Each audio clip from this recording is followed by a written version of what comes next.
आज की क्लास में हम कार्य ऊर्जा प्रमेय को समझेंगे, कार्य ऊर्जा प्रमेय को हम देखेंगे। तो हम जानते हैं कि कार्य ऊर्जा प्रमेय, वर्क एनर्जी थ्योरम। तो कार्य क्या है? कार्य है बल और विस्थापन का अदिश गुणनफल, means F S cos theta. ठीक है, कार्य है F S cos theta means बल गुणे विस्थापन, बल गुणा विस्थापन, और थीटा क्या है? एफ और एस के बीच बनने वाला कोण, एंगल। एनर्जी यहाँ पे जो होगी वह होगी गतिज ऊर्जा। कैसी ऊर्जा होगी? एनर्जी मीन्स ऊर्जा, ऊर्जा होगी गतिज ऊर्जा। गतिज ऊर्जा को हम लिखते हैं हाफ mv²। ठीक है, तो गतिज ऊर्जा के फॉर्म में हम आज कार्य को समझेंगे। ठीक है, मीन्स कार्य को समझेंगे हम गतिज ऊर्जा के फॉर्म में। यदि हमें बल नहीं दिया हो, हमें विस्थापन नहीं दिया हो, तो भी हम कार्य निकाल सकते हैं। और कैसे निकालेंगे? वो होगी गतिज ऊर्जा पर डिपेंडेंट, है ना। तो इस प्रकार हम कह सकते हैं कि जब किसी वस्तु पर बल लगाया जाता है, ठीक, कोई वस्तु मोशन कर रही हो, मान लेते हैं कोई वस्तु गति कर रही है, तो गति करते हुए यदि हम उस पर बल लगाएं तो बल लगाने से क्या होगा? बल लगाने से उसकी गतिज ऊर्जा में परिवर्तन होगी, उसे हम कहते हैं कार्य ऊर्जा प्रमेय। तो इसमें होता है किया गया कुल कार्य, है ना, ये कुल कार्य, किया गया कुल कार्य किसके द्वारा? जो हम फोर्स लगाएंगे, है ना, वह फोर्स क्या करेगी? कार्य करेगी। किया गया कुल कार्य कितना होगा? गतिज ऊर्जा में परिवर्तन, गतिज ऊर्जा में परिवर्तन। ठीक, किया गया कुल कार्य होगा गतिज ऊर्जा में परिवर्तन। अब देखो, हमने इसके पहले कार्य पढ़ा था। कार्य को हम कैसे निकालते हैं? एफ एस कॉस थीटा से। यदि हमें बल दिया है कि हम बल कितना लगा रहे हैं, 5 न्यूटन, 10 न्यूटन, और यदि हमें डिस्प्लेसमेंट दिया है, उनके बीच का एंगल दिया है, तो हम क्या वर्क निकाल पाते थे बहुत ही आसानी से। ये नियत बल के लिए था कि हम 5 न्यूटन का बल लगाए तो एक फिक्स बल था। और परिवर्ती बल के लिए भी हमने जाना, हमने क्या किया? परिवर्ती बल के लिए एफ का क्या किया हमने? बल और विस्थापन का समाकलन किया। परिवर्ती बल के लिए हमने क्या किया? परिवर्ती बल के लिए कार्य निकालने के हमने x1 to x2 f into dx। ठीक है, ये तो परिवर्ती बल के लिए कार्य हमने निकाला, और ये नियत बल के लिए हमने कार्य निकाला। अब ना तो हमारे पास बल है और ना ही हमारे पास विस्थापन है, तो की कंडीशन में हम कार्य की गणना कैसे करेंगे? तो इसके लिए गतिज ऊर्जा से हम, यदि कोई द्रव्यमान की वस्तु मोशन पर है, गति कर रही है, तो हम कार्य की गणना कर सकते हैं। ठीक, इसके लिए देखते हैं, मान लेते हैं कि एक एक्सिस है x, एक एक्सिस है x अक्ष के अनुदिश कोई वस्तु है, कोई बॉडी है द्रव्यमान की, वह मान लेते हैं प्रारंभिक वेग u से गतिमान है। ठीक है, प्रारंभिक वेग u से गति कर रही है द्रव्यमान की कोई वस्तु, और उस पर फोर्स F लगाने से, उस पर हमने इस डायरेक्शन में फोर्स लगाया। ठीक, ऐसे हम इस डायरेक्शन में फोर्स लगाया हमने, तो ये S विस्थापन तय करती है। ठीक, और S विस्थापन तय करने के बाद इस द्रव्यमान की जो वस्तु है या पिंड है, उसका वेग क्या हो जाता है? बदल जाता है, वह v हो जाती है। बात समझ आई? मान लेते हैं द्रव्यमान की कोई वस्तु है, वह प्रारंभिक वेग u से चल रही है, उस पर जैसे ही हमने फोर्स अप्लाई किया, जैसे हमने उस पर बल लगाया, तो वह उसका वेग बदल करके v हो जाता है। कुछ डिस्प्लेसमेंट तय करती है और उसका वेग हो जाता है v। अब हम देख रहे हैं कि ये जो गति हो रही है वह कैसी गति है? एक अक्ष पर गति हो रही है, एक विमीय गति हो रही है। तो एक विमीय गति के लिए हम गति के समीकरण का उपयोग करेंगे। तो गति का कौन सा समीकरण लगाएंगे हम इसमें? गति के समीकरण के लिए एक पहला समीकरण है v = u + at। तो यहाँ हमें टाइम रिप्रेजेंट नहीं है, टाइम हमें शो नहीं किया गया है। एक थर्ड इक्वेशन है v² = u² + 2as, है ना। तो हम वहाँ से वही वाला समीकरण उठाएंगे, गति का तीसरा समीकरण, और हम निकालेंगे गतिज ऊर्जा में परिवर्तन। तो गति का तीसरा समीकरण लगा दो, तो गति के तीसरे समीकरण से, या गति के समीकरण से, गति का समीकरण क्या है? v² = u² + 2as। ठीक है, ये वाला समीकरण ले लेंगे, और किया गया कुल कार्य हमें क्या निकालना है? w निकालना है। तो इसके लिए क्या करते हैं? इस समीकरण के दोनों पक्षों में m/2 का गुणा कराते हैं। तो m/2 का गुणा करा दो, m/2 v² = m/2 u² plus m/2 का इससे भी गुणा, तो m/2 × 2as। बात समझ आई? यहाँ से 2 से 2 कैंसिल हो गया, ये बचा क्या? इसको हाफ को अलग कर लो तो हो जाएगा half M V square, M को इधर ले आए वी की ओर, तो हाफ वो अलग कर दिया हमने, हाफ एम वी स्क्वायर, यहाँ से हो जाएगा हाफ एम यू स्क्वायर, और यहाँ से प्लस हो जाएगा क्या, एम ए एस।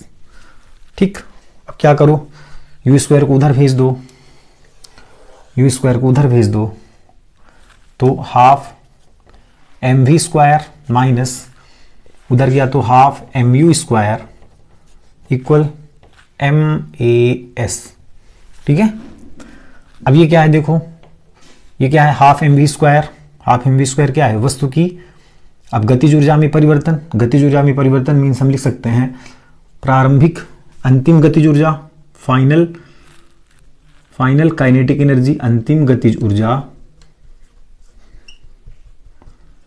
माइनस प्रारंभिक गतिज ऊर्जा, प्रारंभिक गतिज ऊर्जा। ठीक, तो अंतिम गतिज ऊर्जा वेलोसिटी क्या हो गई, वी वेलोसिटी मीन्स अंतिम गतिज ऊर्जा, और जब वेलोसिटी यू है मीन्स प्रारंभिक गतिज ऊर्जा। ये गतिज ऊर्जा का फार्मूला है, हाफ एम वी स्क्वायर अंतिम गतिज ऊर्जा minus half M U square प्रारंभिक गतिज ऊर्जा, है ना। तो ये क्या हो गया, ये हो जाएगा गतिज ऊर्जा में परिवर्तन, और गतिज ऊर्जा में परिवर्तन को हम लिखते हैं डेल्टा के से, किससे लिखेंगे, के मीन्स गतिज ऊर्जा, डेल मीन्स परिवर्तन, तो गतिज ऊर्जा में परिवर्तन को हम लिखते हैं डेल के से, इक्वल आ जाएगा एम ए इंटू एस। तो एम ए क्या है, हम जानते हैं कि एफ इक्वल होता है एम ए, बल बराबर होता है द्रव्यमान गुणित त्वरण, तो एफ एम ए की जगह पे क्या पुट कर सकते हैं, एफ इंटू एस। ठीक, अब एफ इंटू एस जो है वह क्या है, एफ इंटू एस क्या है, बल गुणा विस्थापन, कार्य ही तो है ना, बल गुणा विस्थापन क्या है, वर्क है, कार्य है, तो हम उसको लिख सकते हैं वर्क डब्ल्यू। ठीक, तो डब्ल्यू इक्वल कितना हो गया, डेल्टा के, डब्ल्यू इक्वल हो गया डेल्टा के। तो बात समझ आई। कार्य ऊर्जा प्रमेय, कार्य ऊर्जा प्रमेय की उपयोगिता कब हुई, जब हमें ना तो फोर्स दिया हो ना ही डिस्प्लेसमेंट दिया हो। जैसे यहाँ पर देखो एक बॉडी है जो कि यू वेग से गतिशील है, जिसका प्रारंभिक वेग यू है, मतलब पहले से ही मोशन पर है, उस पर हमने बल लगाया, बल लगाने से उसकी वेलोसिटी यू से हो गई वी, तो ना तो हमको डिस्प्लेसमेंट दिया है ना ही हम कितना फोर्स अप्लाई कर रहे हैं हमें ये दिया है। हम उसके वेग से, उसकी स्पीड से हम वर्क डन निकाल सकते हैं, किया गया कार्य निकाल सकते हैं। तो कार्य ऊर्जा प्रमेय क्या है, जब किसी वस्तु पर बल लगाया जाता है तो किया गया कार्य उसकी गतिज ऊर्जा में परिवर्तन के बराबर होता है। इसके लिए मान सकते हैं कि कोई पिंड है जो कि एक अक्ष पर गति कर रही है, एक विमीय अक्ष पर गति कर रही है, तो हम गति का समीकरण अप्लाई कर सकते हैं, third equation V square equal U square plus 2as, दोनों पक्षों को m/2 से गुणा करा देंगे। m/2 का गुणा कराने पर ये अंतिम गतिज ऊर्जा में से प्रारंभिक गतिज ऊर्जा को माइनस करेंगे, तो ये हो जाएगा गतिज ऊर्जा में परिवर्तन, जिसको हम डेल के कहेंगे। m इंटू ए हो जाएगा f force into s displacement, तो डेल के हो गया w, मीन्स गतिज ऊर्जा में परिवर्तन क्या होगा, किए गए कार्य के बराबर, अतः लिख सकते हैं, अतः किया गया कार्य बराबर गतिज ऊर्जा में परिवर्तन। ठीक है, यह है कार्य ऊर्जा प्रमेय। ठीक, अब इससे रिलेटेड मान लेते हैं कि अब हम कैसे कार्य निकालेंगे, कार्य कैसे निकालेंगे, इसके लिए हम देख लें। मान लेते हैं कि सेम यही फिगर बनाना है हमको, एक विमीय अक्ष पर या एक डायरेक्शन में। मान लेते हैं कि कोई m द्रव्यमान की वस्तु, मान लेते हैं इसका द्रव्यमान है 1 kg, है ना, 1 kg का कोई द्रव्यमान है, कोई पिंड है 1 kg का, इसकी स्पीड है, मान लेते हैं इसकी स्पीड है 20 मीटर पर सेकेंड, जो कि जिसको हम क्या कहेंगे, यू वेग से गति कर रही है।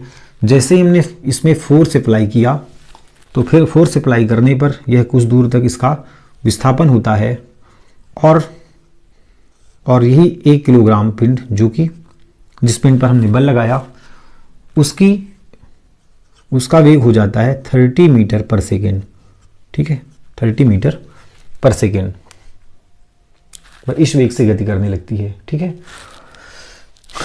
तो क्या निकाल देंगे, तो किया गया कार्य निकालें। कार्य क्या होगा, half M V square minus half M U square होगा ना। ठीक है, एक किलोग्राम का द्रव्यमान है, 1 किलोग्राम द्रव्यमान का कोई पिंड है जिसका प्रारंभिक वेग है 20 मीटर पर सेकेंड, और जैसे मैंने उस पर फोर्स अप्लाई किया तो उसने s डिस्टेंस तय की, और उसकी वेलोसिटी हो गई 30 मीटर पर सेकेंड, उसका वेग हो गया 30 मीटर पर सेकेंड। तो यहाँ पे v की वैल्यू, यहाँ पे m कितना है, m है 1 kg, ठीक है, मीन्स 1, केवल मैग्नीट्यूड रखना है हमें, संख्यात्मक मान। और v की वैल्यू कितनी है, v हो गया कितना 30, फोर्स लगने के बाद v हो जाएगा और फोर्स लगने के पहले u ही रहेगा, u है कितना 20, ठीक है। तो वेग, यदि बॉडी खुद से मोशन कर रही है तो इनिशियल वेलोसिटी कहलाएगी, प्रारंभिक वेग कहलाएगा उसका। यदि हमने फोर्स अप्लाई किया, फोर्स अप्लाई करने के बाद उसकी वेलोसिटी चेंज होती है, u से भी हो जाती है, ठीक, उसको हम कहते हैं फाइनल वेलोसिटी। फाइनल वेलोसिटी उसकी वेग हो गई 30। तो यहाँ पे मान रख दो, तो ये हो जाएगा हाफ, m की वैल्यू 1, v स्क्वायर, v कितना है 30 का स्क्वायर, माइनस हाफ, m कितना है 1, u की वैल्यू कितनी है 20 का स्क्वायर। तो 1/2 इंटू, ये तो 1/2 से 1 का मल्टीपल 1 हुआ, 30 का 2 टाइम मल्टीप्लाई 900, माइनस ये भी 1/2 हो जाएगा, और ये 20 का 2 बार गुणा 400, इसको मल्टीप्लाई करो कितना आएगा 450, 450 माइनस ये आएगा 200, ये कितना आया 200। तो कितना भी मिला माइनस करने पे, 450 में से 200 माइनस हुआ तो कितना आया 250 जूल, है ना, चूंकि कार्य का मात्रक क्या है जूल, तो हमने कितना कार्य किया 250 जूल, ठीक है। तो हम समझ सकते हैं कि यदि हमें फोर्स और डिस्प्लेसमेंट नहीं दिया है तो भी हमें यदि वेलोसिटी उसकी पता है और उसका मॉस पता है, उस बॉडी का द्रव्यमान पता है और उसका वेग पता है, तो हम गतिज ऊर्जा में परिवर्तन से हम वर्क निकाल सकते हैं, वर्क डन निकाल सकते हैं, किया गया कार्य निकाल सकते हैं, ठीक है। तो आज था ये कार्य ऊर्जा प्रमेय।